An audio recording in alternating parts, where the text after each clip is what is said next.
Week 11 of the fantasy football season. Here's a few players that have his stashes this week. The first player, Donnie Mitchell of the Indianapolis Colts. So Mitchell, I mentioned him weeks ago as a possible stash, and nothing came of it.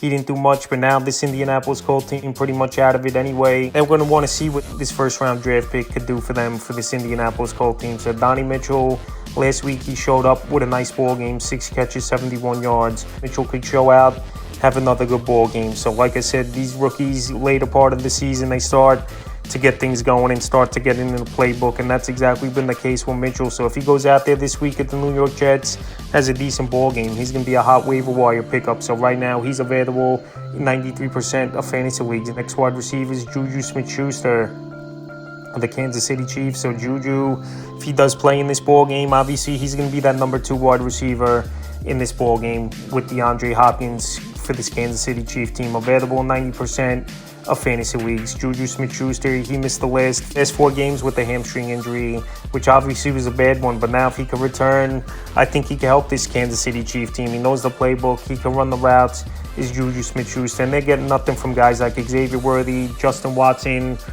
is this Kansas City Chiefs team, so they definitely need another guy to step in and create separation and make some plays for this Kansas City Chiefs team. So in his last game before hurting the hamstring, he had a big one in week 5 for 7 catches, 130 yards on 8 targets. I'm not saying he's going to go out there and put up those numbers, but definitely someone who could be a serviceable wide receiver in this offense for this Kansas City Chiefs team. So if he returns, it wouldn't be surprising to me if Juju's a decent option and someone to get ahead of and stash this week. The next player, Devon Vele of the Denver Broncos. So he showed some flashes this season as well, is Vele. Last week he found the end zone, and his playing time is going up because behind Cortland Sutton, there's no number 2 option. Josh Reynolds, we know he's out. We don't know if he's coming back at all this season. Little Jordan Humphrey, we haven't seen much out of him. Troy Franklin as well. And Devon Vele, like I said, the snaps have gone up, and he's starting to make some plays. Week 8 versus Carolina, 3 catches, 28 yards. Week 9 at Baltimore, 2 catches, 11 yards. And Week 10 at Kansas City, 4 catches, 39 yards and a touchdown. So this week, if he goes out there and has a good game and a good matchup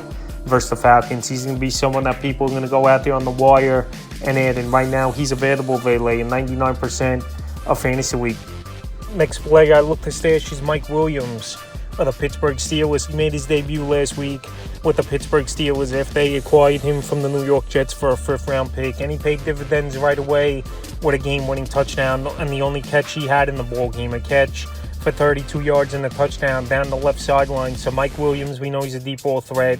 We know he's coming in on an ACL, so he didn't play a lot in the first half of the season with the New York Jets, but they pretty much gave up on him for no reason, I thought. I know they got Devontae Adams over there, but still the Jets don't have anyone behind Wilson and Adams with Allen Lazard on injured reserve. So I think Mike Williams, he'll fit this Pittsburgh offense well as a number 2 wide receiver next to George Pickens. And we've seen Mike Williams throughout his career have some big ball games. So this week, if he goes out there and has a decent ball game once again and versus a beatable secondary of the Baltimore Ravens, I think Mike Williams could be a nice waiver wire pickup. So this would be the time to stash him on your roster before another good game, and he's out there in 81% of fantasy leagues. Next player I look to stash is Cam Akers of the Minnesota Vikings. I mentioned him as a stash last week was Akers, and Akers out there still in tons of fantasy leagues at 84%. In the last few games, he got some playing time. Like I said, week 9 versus Indianapolis, 6 carries, 46 yards, 2 catches, 7 yards. Week 10 at Jacksonville, 13 carries, 38 yards, a catch, 9 yards. So he looked decent in that game when Jones was out for the majority of the second half. And like I said, we'll see if Cam Akers gets another opportunity if Aaron Jones is out, and then he's going to be picked up pretty much in every fantasy league. So right now I would go out there and stash him just in case. The next player Marshawn Lloyd of the Green Bay Packers. I know Josh Jacobs is there. I know he's playing good football, but Marshawn Lloyd was a 3rd-round pick for this Green Bay Packer team, and they had high hopes coming into the season that he could play a nice backup role, especially with A.J. Dillon, who's been out for the whole season. So Lloyd, his practice window opened up early in the week. We haven't seen him since week 2. He's dealing with a lot of injuries. Hamstring and ankle injury is why he was out for the majority of the season. And now he's going to return any week now is Lloyd. And if you want to speculative add, because let's say he does go down, Josh Jacobs, then Marshawn Lloyd, I believe, will step in and become the starting running back. So right now he's available in 94% of fantasy leagues. And the final player, Jatavian Sanders of the Carolina Panthers. So Sanders, he was on this stash list last week. I know They're on bye this week, available in 98% of fantasy leagues. But the last few weeks, he's definitely playing good football, is Sanders. And obviously, they're going to go with the youngster at the tight end position, is Carolina, the remainder of the season. Week 7 at the Commanders, 6 catches, 61 yards. Week 8 at Denver, 1 catch, 7 yards. Week 9 versus New Orleans, 4 catches, 87 yards. And Week 10 in the victory in Germany, 2 catches, 8 yards, and a touchdown. So Sanders, he's a big target.